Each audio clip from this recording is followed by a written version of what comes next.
János első levele, 5. fejezet.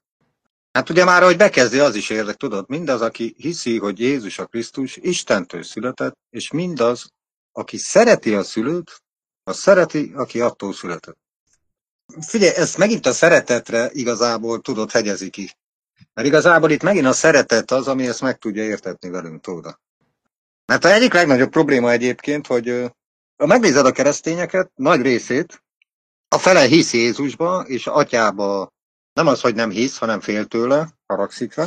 A másik fele, mint például a zsidók is, hisznek az atyába, ugye, de a fiú számukra nem létezik. És ezt igazából arra hegyezte ki János, tudod, hogy nem tudod szétválasztani őket. Most bárhonnan is kezded el megközelíteni az atya felől, vagy a fiú felől, mindenképpen oda kell, hogy kiukadjál, de egyébként majd itt, ahogy folytatja a levelet, majd ezt ki fogja bontani. Ők egyek ebbe a szeretetbe, tehát te csak akkor tudod megismerni ezt az egészet, hogyha te is egy egységcsomagként kezeled, vagy jelenik meg benned. És ugye itt ugye folytatja, hogy arról ismerjük meg Isten gyermekeit, ugye, hogy és Istent szeretjük. Azt mondja, hogy az ő parancsolatai nem nehezek. Hát az Isten szeretete, hogy megtartjuk az ő parancsolatait.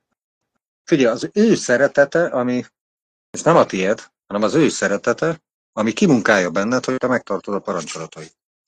Igen, pontosan. De azt mondja, de az ő parancsolatai még nem nehezek.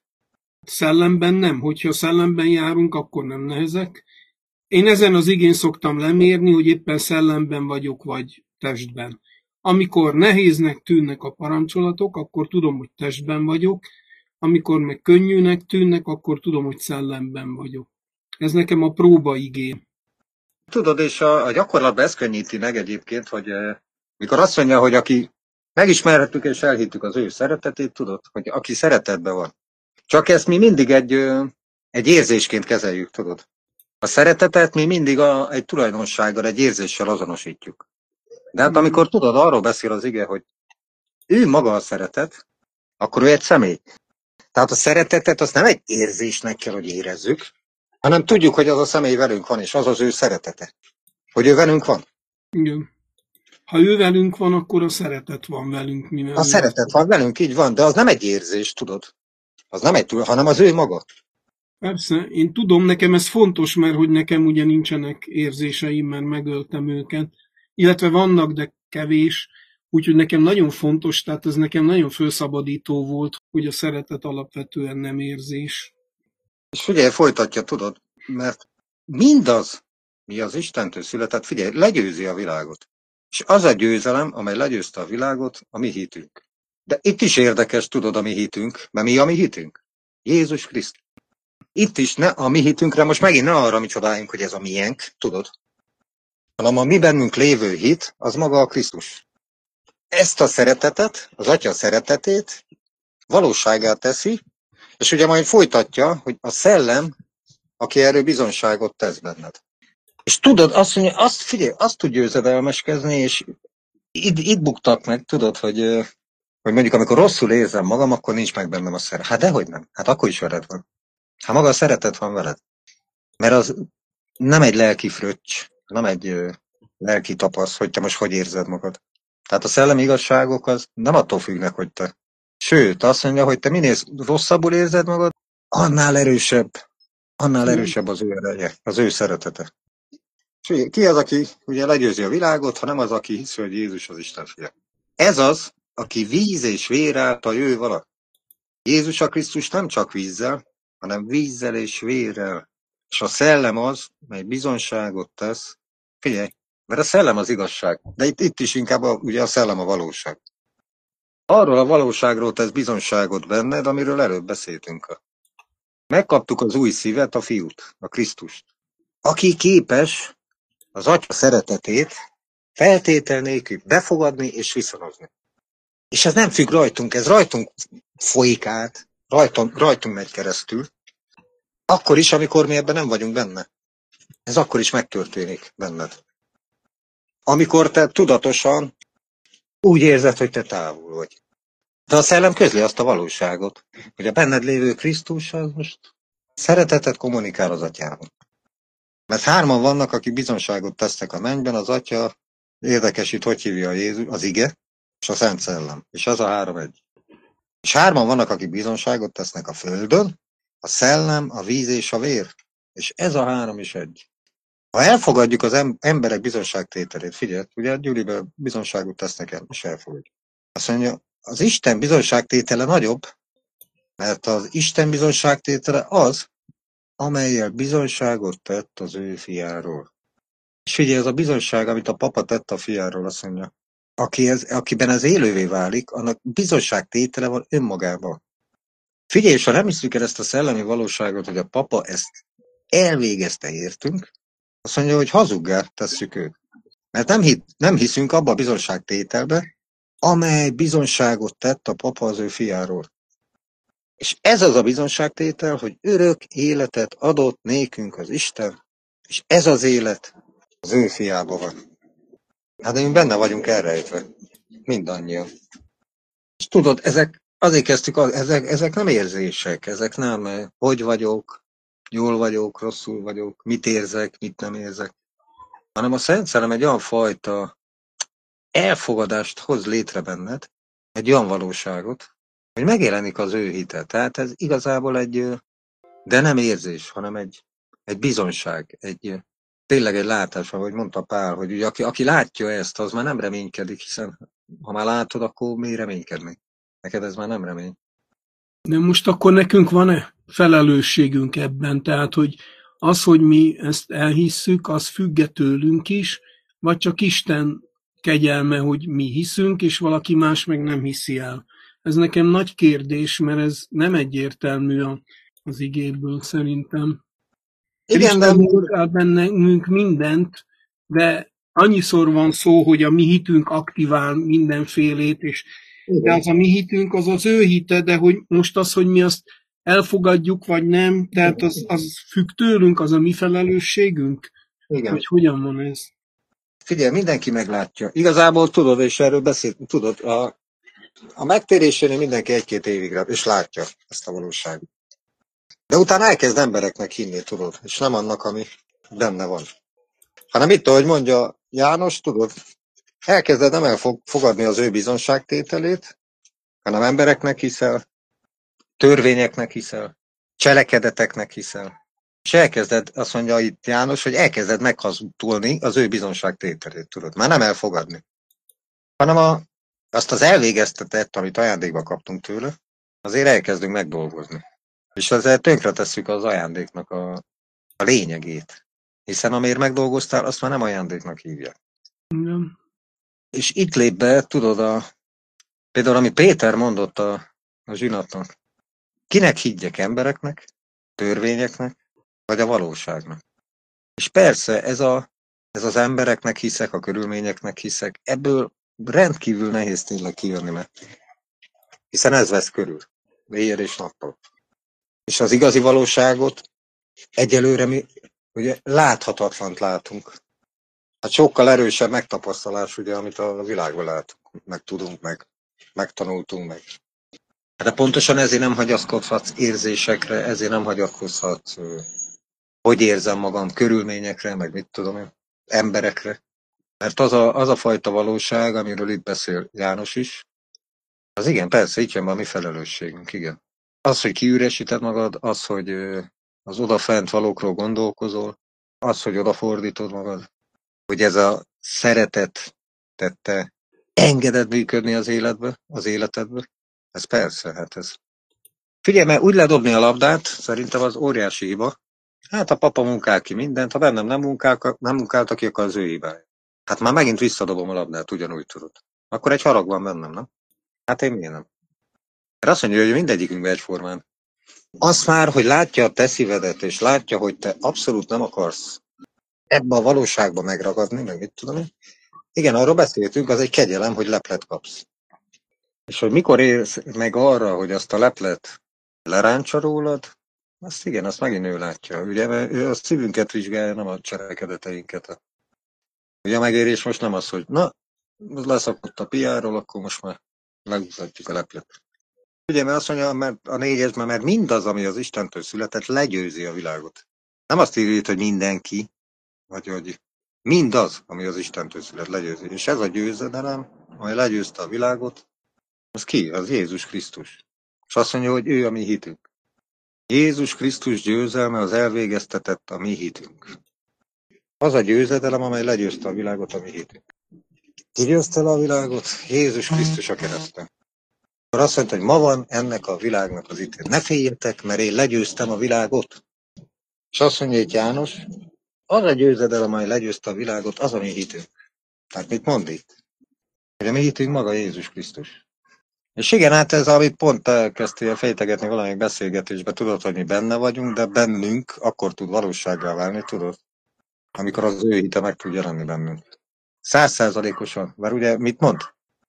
Egyedül én ismerem az atyát. Te mikor tudod megismerni az atya szeretetét? Azt mondja, hogy ez a hit, amely legyőzte a világot, Jézus Krisztus, meg tud jelenni bennünk. Akkor tudjuk megismerni az atyát. Amikor azt mondta, hogy ő az egyetlen útot, főleg azért mondja, mert nem tudod az atyát máshogy megismerni. Csak az ő hitén keresztül. Az ő valóságán keresztül, mert egyedül ő ismeri. Hiszen egyek. Nem tudom, ez a gyakorlatban mennyire érthető, vagy nem tudom.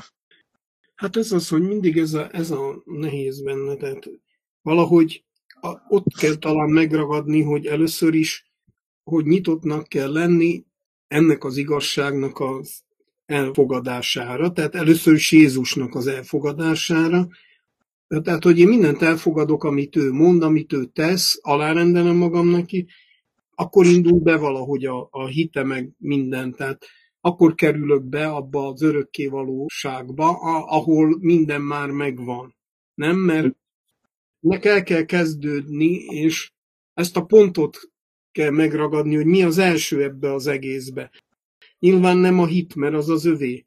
Tehát őt kell először valamiképpen, de hogy mit jelent az őt elfogadni, gondolom, hogy az, hogy ahogy nekem jött tehát az jött, hogy amikor még megtértem, akkor még egyből nekem nem volt ilyen hit bennem, hanem én akkor még kételkedtem, hogy na ez így van, vagy nem így van, vagy olvastam, és hát ez nekem gyanús, ezt biztos a zsidók találták ki, hogy maguknak kedvezzenek, hogy ez most kiválasztott nép, meg mit tudom én.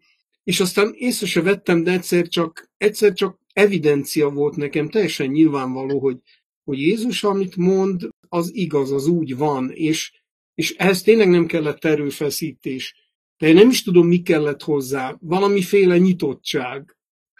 Főleg, amit mondtál, ezek a kételyeknek azok maguktól tűntek el, én nem harcoltam ellenük, meg nem. Nem, hát nem is tud. Hát ez az is az ő harca, tudod.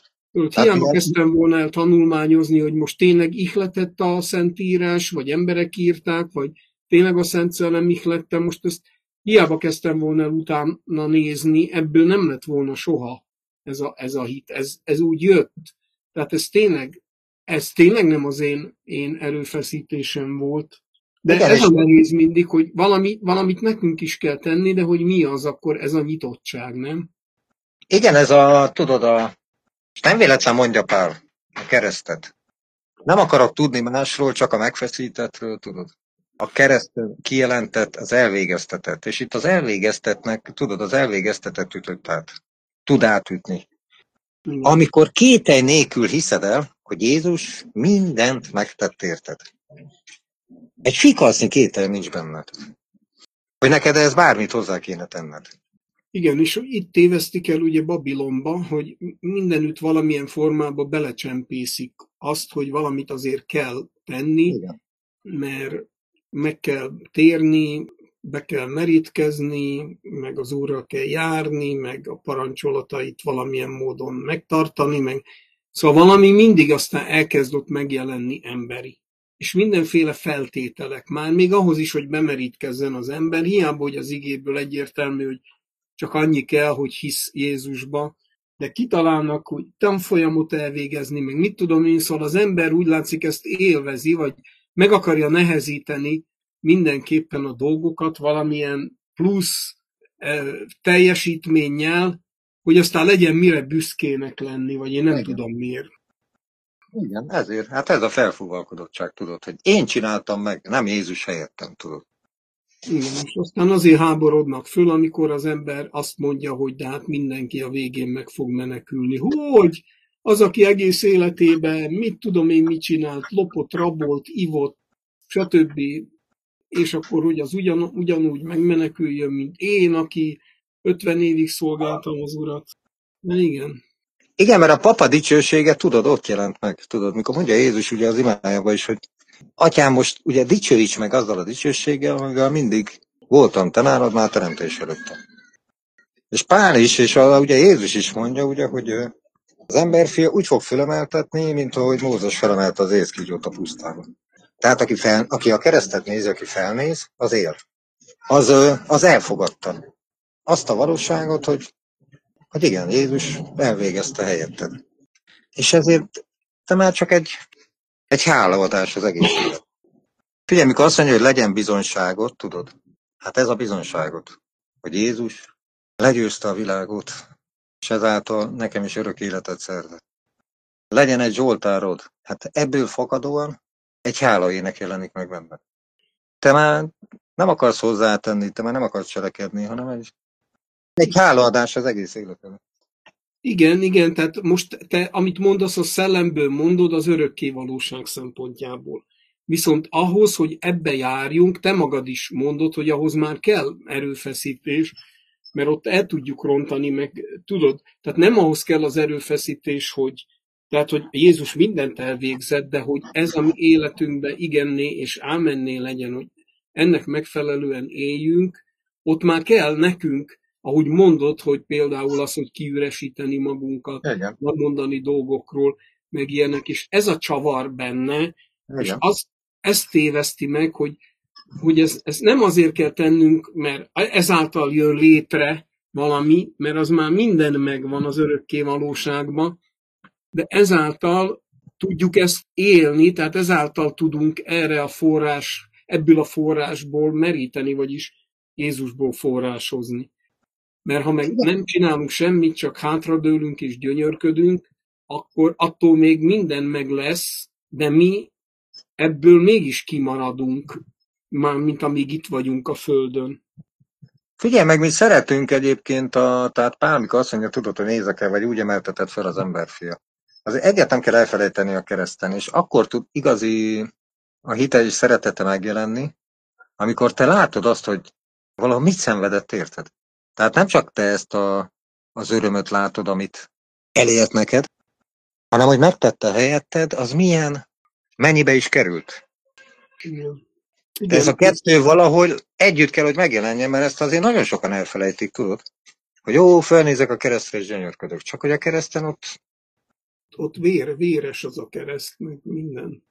Igen, és értettem. Azért szenvedte el, hogy neked örök életed legyen, és hogy azt tudja mondani, hogy elvégeztem az Isti helyet, tudod. Mind a kettőt egyszerre kell látni, tudod, és akkor lesz egy igazi valóság. Igen. Tehát Isti is elvégezte Jézusba, de Istinek nem fájt. Jézusnak viszont fájt is. Hát itt jön azt, tudod, aki az ő gyalázatát hordozva, vagy nem tudom, de te ezt tudod, látod, és ez a vér, ez valamire azért kötelez, tudod. Igaz, hogy nincsen kötelességünk, de mégis, tudod. Ezt néha eltélem, és néha meg tudok nagyon rendülni ezen, de azok a drága pillanatok, amikor tényleg szellemben járok.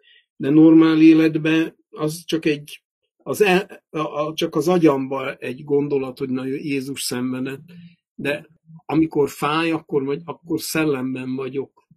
Hát ez két különböző létállapot megint. Igen, mert ez a megrendülés, amiben tudod, amit látsz a kereszten. Egyszer a megrendülés, és az öröm, amit viszont tudod, és itt mondja így a földön, a víz és vér, tudod. Az a víz és vér, ami kiömlött a lándzsa helyén. De ez amúgy mit jelent ez a kép, vagy ez kép, vagy valami szellemi valóság, miért fontos az, hogy víz és vér ömlött ki belőle? Hát mert az jelképezi azt az életet. De az élet az a vérbe van, de mit jelent a víz? Hát a víz az a tisztaság. A víz az mindig a tiszta kép. A víz a tükör. A víz, a H2 az élet. A vér hordozza, de ugye a víz is. Hát ez is igazából egy Tudod, mégse jöttök hozzám élő vízért, mindig azt mondja Jézus. Nem élő vérért, nem azt mondja, nem élő vízért. Most már kezdem érteni, hogy igazából tehát Jézus vérének a kifolyása az ő halálát jelképezi, és viszont az, hogy az a víz, ami aztán nekünk életet adott. Tehát ahogy ő neki kifolyt a vére, akkor Igen. mivel benne voltunk, akkor meghaltunk, és az a víz valahogy így. Figyelj, az a víz, figyelj, igen, a kifolyt vér, az a hús és vér, vagy a hústestnek a elmúlása, ugye? Igazából. Igen. A víz pedig az újjászületés, tudod. Ugye ezt szellemtől és víztől. Igen. És azért tudod az elmúlás, tehát amit látsz a kereszten, hogy nem csak a élővizet látom, és a feltámadást látom, hanem a kereszten látom a hús és vértesnek az elmúlását. Látom, hogy mekkora árat fizetett azért, hogy én ezt az örök élet örömét tudjam. Igen, én nekem volt erre egy ilyen, tudod, a hit harcáról, hogy mit könnyebb, tudod, mert minden embernek mondod, hogy most ajándékba adsz neki egy Ferrarit, vagy azt mondod neki, hogy egy évig ezt és ezt megteszed nekem, akkor adok egy Ferrarit. Melyikbe fog hinni? Hát igen, a másodikba fog hinni. Ilyen az emberi természet. Igen. És hát most meg is fejtettük, tudod, hogy miért akarunk mi tenni a Ferrariért. Mert nehezebb elhinni azt, hogy te csak azt úgy odadod. Az sokkal könnyebb elhinni, ha azt mondod, hogy egy évig kapáld a kertemet meg gyomlán, és akkor kapszoltad. Még akkor az olyan biztosabbnak tűnik, mert akkor megérdemeltem. Mert ha csak ajándékba kaptam, mi van, ha visszakéri? Mert hogy még jogilag is az ajándékot azt hiszem, hogy vissza lehet igényelni. Velem is előfordult, hogy valaki ajándékozott nekem valamit, és meggondolta magát, és célzásokat tette rá, hogy ő azt megbánta, hogy nekem adta. Akkor inkább visszaadtam neki, hát most akkor emiatt ne bánkódjon. De hogyha én azért valamit tettem volna neki, akkor nem biztos, hogy olyan könnyen visszaadom, mert hát akkor megdolgoztam azért a dologért. Valahogy ez így működik. Persze. Hát és gondolj bele, hogy Jézus erre hány helyen hívja fel a figyelmet, tudod? Hogyha te így működsz, azt mondja, tudod, ha adsz valamit, így ajándékba, és utána te azt fölhozod, számon kéred, tudod, akkor nem vagy különben a világinál, tudod. Hát ezt nagyon sok helyen, tudod, példázatban mondja. Hát ez pontosan erről szól. Mert figyelj, az ő amit elvégzett és ajándék, az feltétel nélküli, tudod, mint a szeretet. Ő nem fogja, pont ezért mondja Pál, és ezért kell kiütödni belőlünk a saját magad, mások elítélés kárhoztam. Ki kárhoztatna? Ki ítélne el? Hát aki ajándékba odatta neked az örök életet. Hát ő nem olyan, mint az emberek. Pontosan. Ő nem fogja. Látod, én meghaltam érted a kereszten, te meg erre se vagy képes. Mert mi ezt így éljük meg, tudod. Igen. És ezt írik a pásztorok számon, figyeld. Igaz, hogy mit tudom én, üdvösséget nyertél, de nem viselkedhetsz így. Hát akkor meg.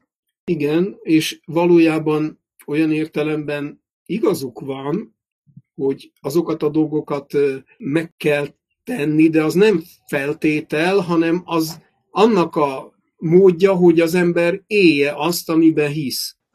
Igen. Na, hát igen. A szeretetnek egy következő. Tudod, előre elkészített jó cselekedetek meg. De ezek már teljesen automatikusak lesznek benne, tudod, ez nem egy előírás, nem egy parancs, nem egy, így ahogy mondtad, nem egy feltétel.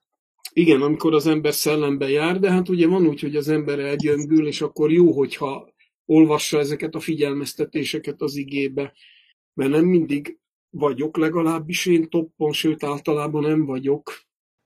Igen, de akkor ilyenkor mindig a keresztre nézel, és figyelj, ha megerősíted magad az Úrba, az pontosan azt jelenti, hogy Uram, te nem olyan vagy. Hát én tudom, hogy te ezt most nem kérhetsz számon rajtam. Lehet, hogy hibáztam. De tudom, hogy ezt már rég messzire vetetted tőlem. Te tudom, hogy ezt nem kéred számon, sőt, nyújtod a kezed, hogy segíts. Mert te pontosan nem olyan vagy, mint az én gondolkodásom, meg a világ. Feltétel nélküli, az azt nincs feltétel. Igen, most erre mondok példát, és nem tudom, hogy te ezt így elfogadod-e, de például konkrétan ugye egyértelmű az igéből, bár ezt is megtámadják és megkérdőjelezik, hogy a kereszten mindenkinek minden bűne meg lett bocsátva, attól függetlenül, hogy ő ebben hisz vagy nem hisz. Maga János mondja ezt, hogy a világét is, tehát hogy ez az engesztelő áldozat a világért, egész világért történt, nem csak a hívőkért. És mégis azt mondja János is, hogy ha megvalljuk a bűneinket, akkor hű és igaz, hogy megbocsássa őket, ami ellentmondásnak tűnik, mert hiszen meg vannak bocsátva.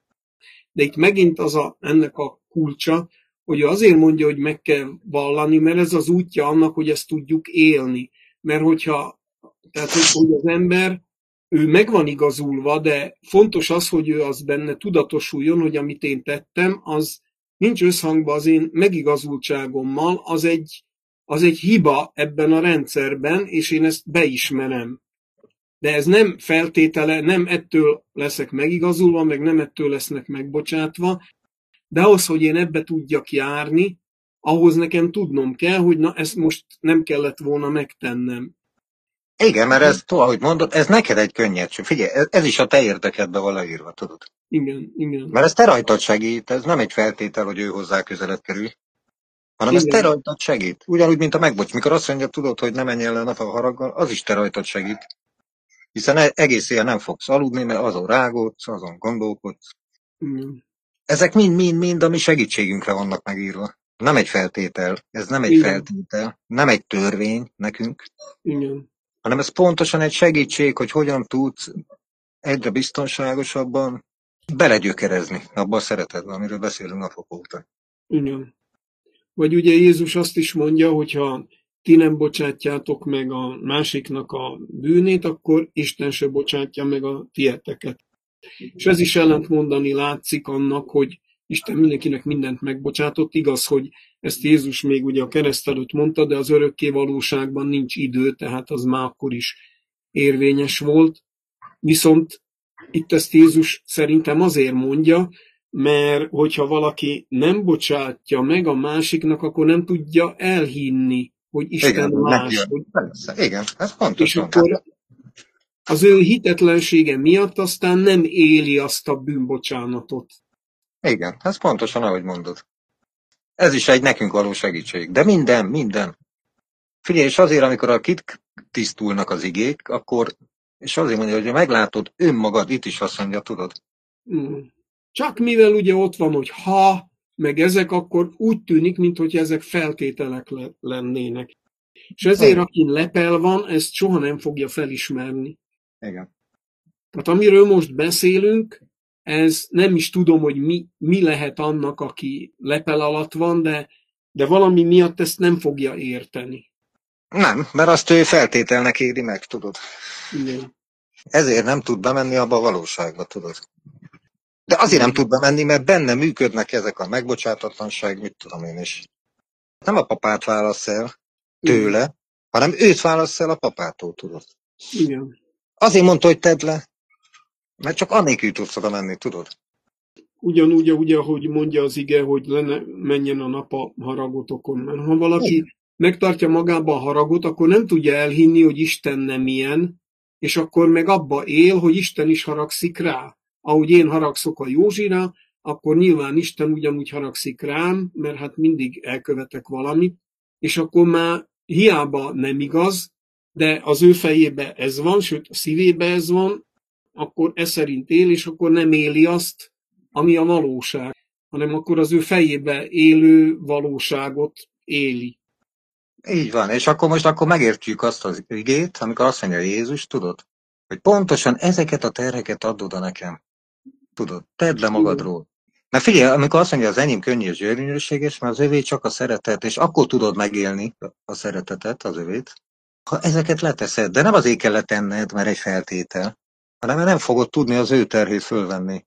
Ami igen könnyű és gyönyörű, azt a szeretetet, ami az atyával, és abban a pillanatban ugye az atyával is megvan a kapcsolatod ő által.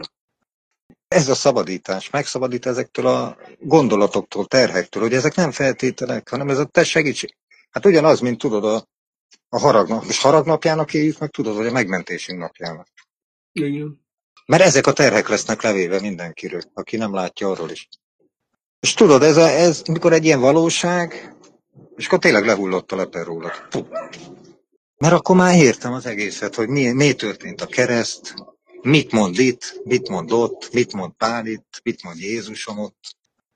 Hogy ez mind értem van. Nem ellenem, nem egy feltétel. Hanem az ő igaz hite akkor tud megjelenni, amikor tehermentesítem ezek alól magamat. Meg hát igazából ebben az ember azáltal is meg tud erősödni, hogy ugye az igében szó van a kiválasztásról.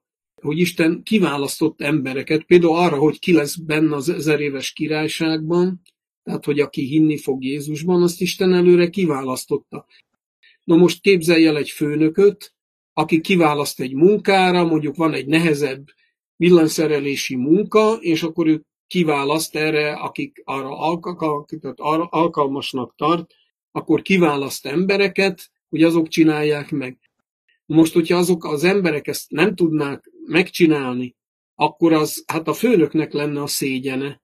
Tehát Istenre az szégyent hozna, hogy ő kiválasztott valakit, és az mégis elbukik. Tehát én hihetek abban nyugodtan, hogyha egyszer kiválasztott, akkor ő azt kimunkálja, hogy én azt, amiért kiválasztott, vagy ami az én feladatom, hogy azt el is fogom végezni. Nem... Hát igen, erre is van egy igen, tudod, ha már kiválasztott, akkor el is különített, akkor meg is dicsőített. Igen. Mert saját magát dicsőíti meg te benned, tudod. Addig munkálja ezt a kiválasztottakba, amíg az nem lesz tényleg az ő dicsőségére.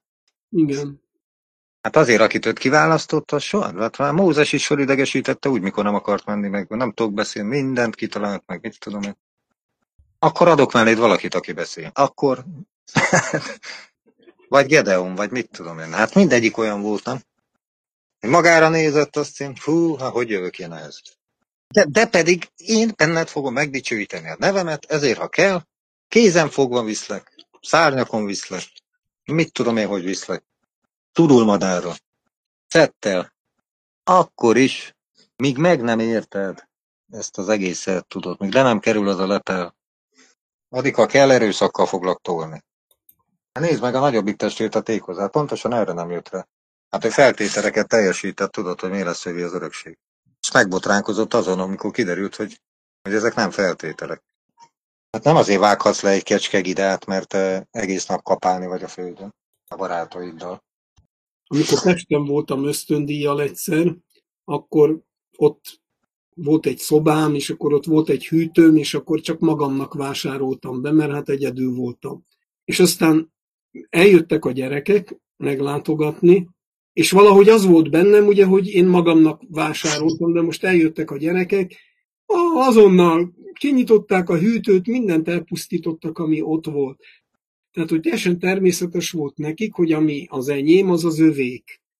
Ezt olyan jó volt látni, egy pillanatra olyan érdekes volt, mert ugye otthon a hűtő persze mindenkié.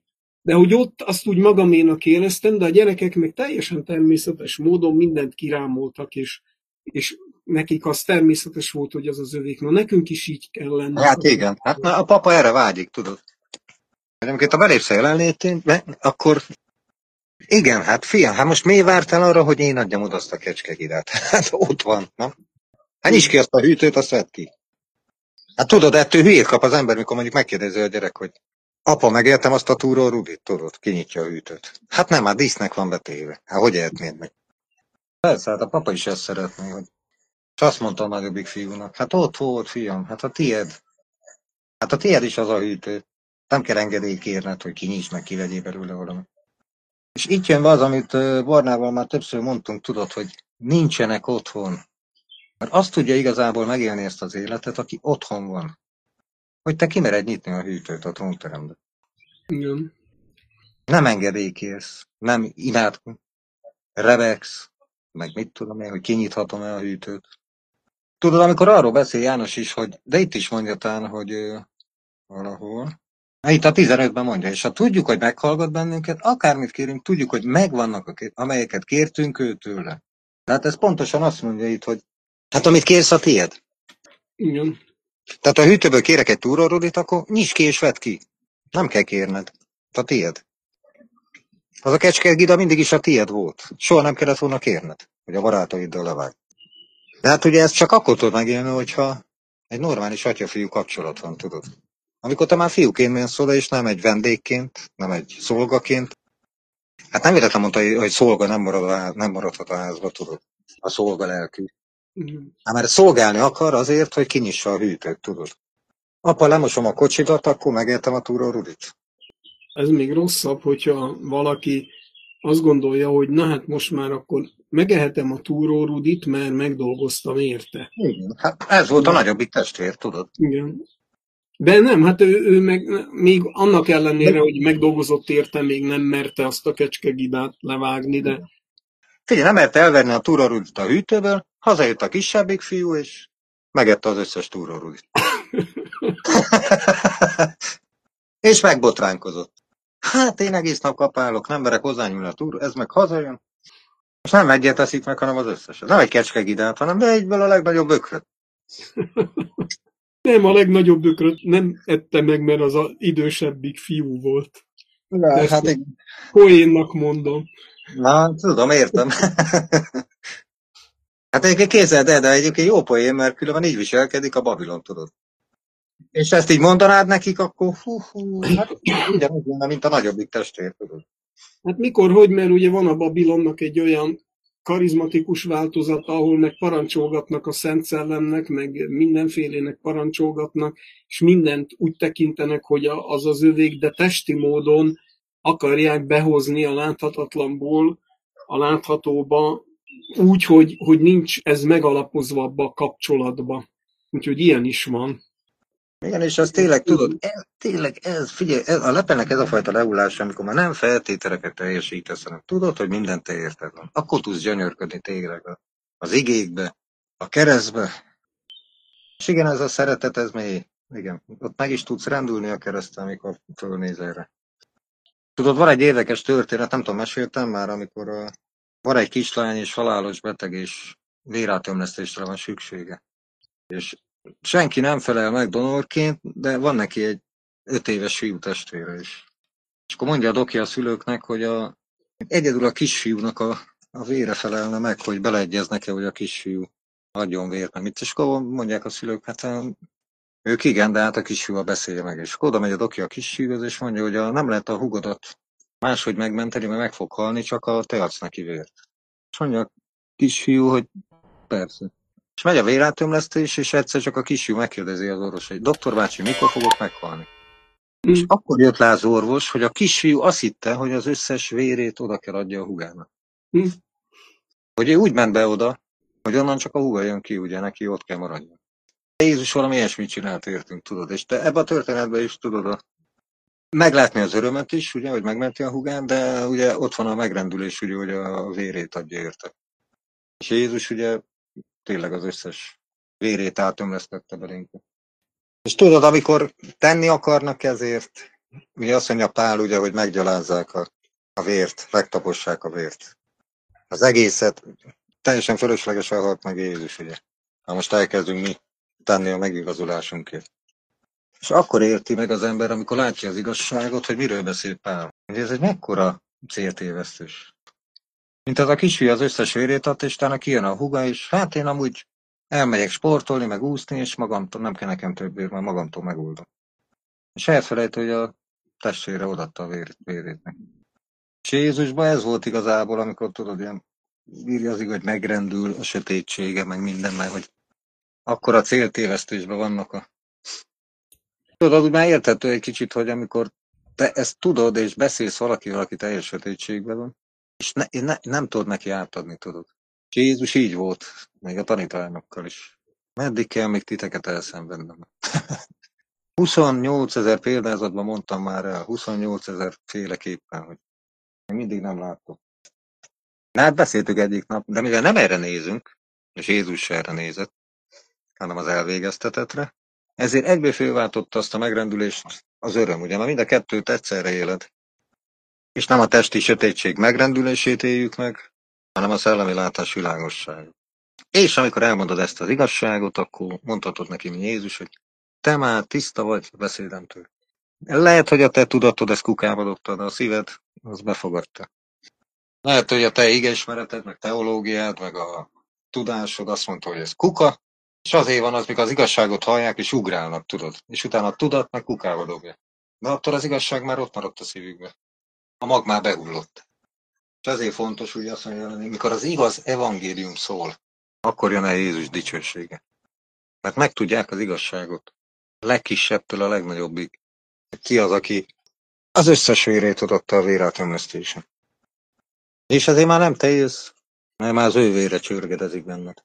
Már Krisztus él benned. Hát is dicsőség neki ezen a télet közel, hogy testben egyre nagyobb sötétség lesz, de a szellemvilága egyre nagyobb világosság. Mert szól az igazság.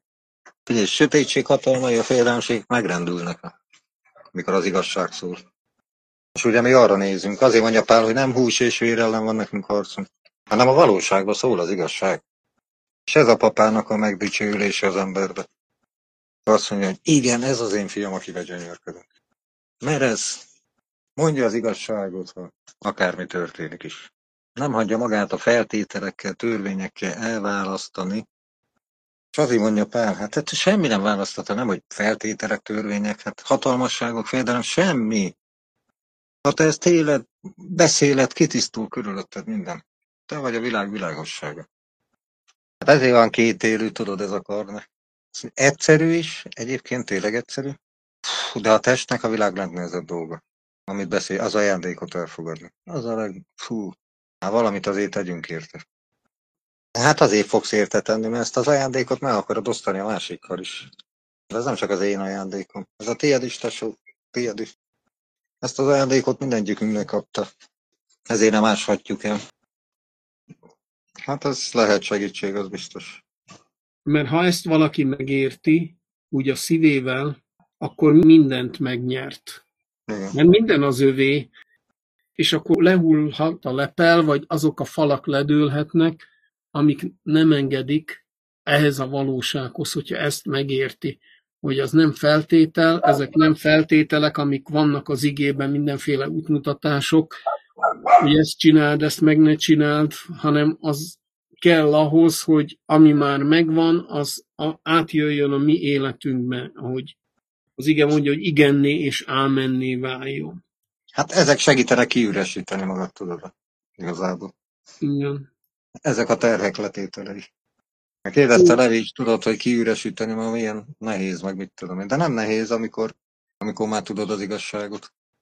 Hát meg amikor az ember látja a célt, mert akkor mond le az ember könnyen valamiről, hogyha tudja, hogy annak mi az értelme.